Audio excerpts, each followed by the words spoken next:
Question of the day today is, how much should you keep in your emergency savings fund? Now, this is a question everyone asks, and everyone's gonna have different answers to it. But what I have found to be the most successful, and what I find is going to set you up for success in your future, in your savings account for your emergencies, you gotta have 6 months of living expenses. Now, the reason I say 6 months, because if you look up online, it's gonna say 3 to 6 months. The reason I'm saying 6 months of living expenses is because that's the world that we live in today.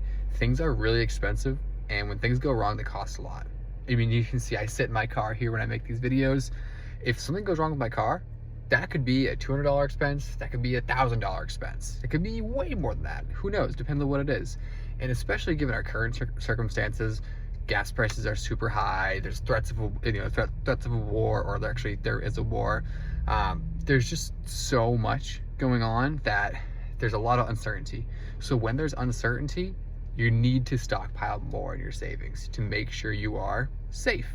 So that's what I say, 6 months living expenses. And if you don't know what that number is for you, the easiest way to start off, take your monthly rent or your monthly mortgage, times that by 6. You know, for easy numbers here, let's say it's $1,000. I know it's unrealistic, but let's say it's $1,000.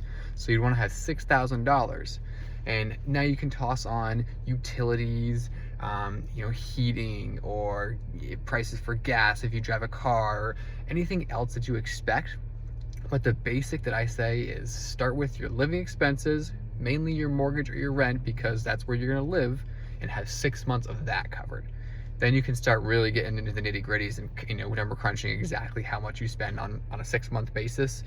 But just make sure at least you have 6 months of rent or mortgage covered. So that way, if you lose a job, if something bad happens, you hate to get drastic here, but you get hospitalized, you can't work, maybe your work doesn't give you long time or short-term disability or long-term disability or anything to cover you, you really want to make sure that you have at least 6 months, so that way you're fully prepared. So that's my tip for the day: 6 months in your emergency savings, and that will set you up for a successful financial future.